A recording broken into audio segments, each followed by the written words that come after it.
A Study in Scarlet Part 1, being a reprint from the reminiscences of John H. Watson, M.D., late of the Army Medical Department. Chapter 1. Mr. Sherlock Holmes. In the year 1878 I took my degree of Doctor of Medicine of the University of London, and proceeded to Netley to go through the course prescribed for surgeons in the Army. Having completed my studies there, I was duly attached to the 5th Northumberland Fusiliers as assistant surgeon. The regiment was stationed in India at the time, and before I could join it, the Second Afghan War had broken out. On landing at Bombay, I learned that my corps had advanced through the passes and was already deep in the enemy's country. I followed, however, with many other officers who were in the same situation as myself, and succeeded in reaching Kandahar in safety, where I found my regiment and at once entered upon my new duties. The campaign brought honors and promotion to many, but for me it had nothing but misfortune and disaster. I was removed from my brigade and attached to the Berkshires, with whom I served at the fatal Battle of Maiwand. There I was struck on the shoulder by a jezail bullet, which shattered the bone and grazed the subclavian artery.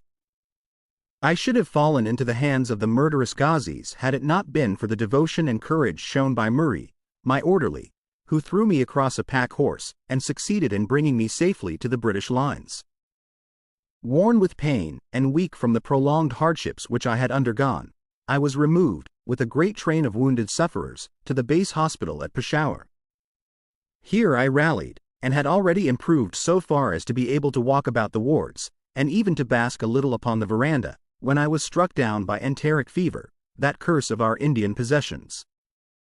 For months my life was despaired of, and when at last I came to myself and became convalescent, I was so weak and emaciated that a medical board determined that not a day should be lost in sending me back to England. I was dispatched, accordingly, in the troopship Orontes, and landed a month later on Portsmouth jetty, with my health irretrievably ruined, but with permission from a paternal government to spend the next 9 months in attempting to improve it. I had neither kith nor kin in England, and was therefore as free as air, or as free as an income of 11 shillings and sixpence a day will permit a man to be. Under such circumstances, I naturally gravitated to London, that great cesspool into which all the loungers and idlers of the empire are irresistibly drained. There I stayed for some time at a private hotel in the Strand, leading a comfortless, meaningless existence, and spending such money as I had, considerably more freely than I ought. So alarming did the state of my finances become, that I soon realized that I must either leave the metropolis and rusticate somewhere in the country, or that I must make a complete alteration in my style of living. Choosing the latter alternative, I began by making up my mind to leave the hotel, and to take up my quarters in some less pretentious and less expensive domicile. On the very day that I had come to this conclusion, I was standing at the Criterion bar, when someone tapped me on the shoulder, and turning round I recognized young Stamford, who had been a dresser under me at Bart's. The sight of a friendly face in the great wilderness of London is a pleasant thing indeed to a lonely man. In old days Stamford had never been a particular crony of mine, but now I hailed him with enthusiasm, and he, in his turn, appeared to be delighted to see me. In the exuberance of my joy, I asked him to lunch with me at the Holborn, and we started off together in a hansom. "Whatever have you been doing with yourself, Watson?" he asked in undisguised wonder, as we rattled through the crowded London streets. "You are as thin as a lath and as brown as a nut." I gave him a short sketch of my adventures, and had hardly concluded it by the time that we reached our destination. "Poor devil!" he said, commiseratingly, after he had listened to my misfortunes. "What are you up to now?" "Looking for lodgings," I answered. "Trying to solve the problem as to whether it is possible to get comfortable rooms at a reasonable price." "That's a strange thing," remarked my companion. "You are the second man today that has used that expression to me." "And who was the first?" I asked. "A fellow who is working at the chemical laboratory up at the hospital. He was bemoaning himself this morning because he could not get someone to go halves with him in some nice rooms which he had found, and which were too much for his purse." "By Jove!" I cried, "if he really wants someone to share the rooms and the expense, I am the very man for him. I should prefer having a partner to being alone." Young Stamford looked rather strangely at me over his wine-glass. You don't know Sherlock Holmes yet, he said. Perhaps you would not care for him as a constant companion. Why, what is there against him? Oh, I didn't say there was anything against him. He is a little queer in his ideas, an enthusiast in some branches of science. As far as I know, he is a decent fellow enough. A medical student, I suppose? Said I. No. I have no idea what he intends to go in for. I believe he is well up in anatomy, and he is a first-class chemist, but, as far as I know, he has never taken out any systematic medical classes. His studies are very desultory and eccentric, but he has amassed a lot of out-of-the-way knowledge which would astonish his professors. Did you never ask him what he was going in for? I asked. No, he is not a man that it is easy to draw out, though he can be communicative enough when the fancy seizes him. I should like to meet him, I said. If I am to lodge with anyone, I should prefer a man of studious and quiet habits. I am not strong enough yet to stand much noise or excitement. I had enough of both in Afghanistan to last me for the remainder of my natural existence. How could I meet this friend of yours? He is sure to be at the laboratory, returned my companion. He either avoids the place for weeks, or else he works there from morning to night. If you like, we shall drive round together after luncheon. Certainly, I answered, and the conversation drifted away into other channels. As we made our way to the hospital after leaving the Holborn, Stamford gave me a few more particulars about the gentleman whom I proposed to take as a fellow lodger. You mustn't blame me if you don't get on with him, he said. I know nothing more of him than I have learned from meeting him occasionally in the laboratory. You proposed this arrangement, so you must not hold me responsible. If we don't get on, it will be easy to part company, I answered. It seems to me, Stamford, I added, looking hard at my companion, that you have some reason for washing your hands of the matter. Is this fellow's temper so formidable, or what is it? Don't be mealy-mouthed about it. It is not easy to express the inexpressible, he answered with a laugh. Holmes is a little too scientific for my tastes. It approaches to cold-bloodedness. I could imagine his giving a friend a little pinch of the latest vegetable alkaloid, not out of malevolence, you understand, but simply out of a spirit of inquiry in order to have an accurate idea of the effects. To do him justice, I think that he would take it himself with the same readiness. He appears to have a passion for definite and exact knowledge. Very right too. Yes, but it may be pushed to excess. When it comes to beating the subjects in the dissecting rooms with a stick, it is certainly taking rather a bizarre shape. Beating the subjects. Yes, to verify how far bruises may be produced after death. I saw him at it with my own eyes. And yet you say he is not a medical student? No. Heaven knows what the objects of his studies are. But here we are, and you must form your own impressions about him. As he spoke, we turned down a narrow lane and passed through a small side door, which opened into a wing of the great hospital. It was familiar ground to me, and I needed no guiding as we ascended the bleak stone staircase and made our way down the long corridor with its vista of whitewashed wall and dun-colored doors.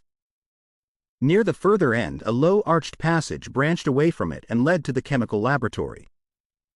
This was a lofty chamber, lined and littered with countless bottles. Broad, low tables were scattered about, which bristled with retorts, test tubes, and little Bunsen lamps, with their blue flickering flames. There was only one student in the room, who was bending over a distant table absorbed in his work. At the sound of our steps he glanced round and sprang to his feet with a cry of pleasure. I found it! I found it! He shouted to my companion, running towards us with a test tube in his hand. I have found a reagent which is precipitated by hemoglobin and by nothing else. Had he discovered a gold mine, greater delight could not have shone upon his features. Dr. Watson, Mr. Sherlock Holmes, said Stamford, introducing us. How are you? He said cordially, gripping my hand with a strength for which I should hardly have given him credit. You have been in Afghanistan, I perceive. How on earth did you know that? I asked in astonishment. Never mind, said he, chuckling to himself. The question now is about hemoglobin. No doubt you see the significance of this discovery of mine? It is interesting, chemically, no doubt, I answered, but practically, why, man, it is the most practical medico-legal discovery for years. Don't you see that it gives us an infallible test for bloodstains? Come over here now. He seized me by the coat sleeve in his eagerness and drew me over to the table at which he had been working. Let us have some fresh blood, he said, digging a long bodkin into his finger and drawing off the resulting drop of blood in a chemical pipette. Now, I add this small quantity of blood to a liter of water. You perceive that the resulting mixture has the appearance of pure water. The proportion of blood cannot be more than 1 in a million. I have no doubt, however, that we shall be able to obtain the characteristic reaction. As he spoke, he threw into the vessel a few white crystals and then added some drops of a transparent fluid. In an instant the contents assumed a dull mahogany color, and a brownish dust was precipitated to the bottom of the glass jar. "Ha! Ha!" he cried, clapping his hands and looking as delighted as a child with a new toy. What do you think of that? It seems to be a very delicate test, I remarked. Beautiful. Beautiful. The old Guiacum test was very clumsy and uncertain. So is the microscopic examination for blood corpuscles.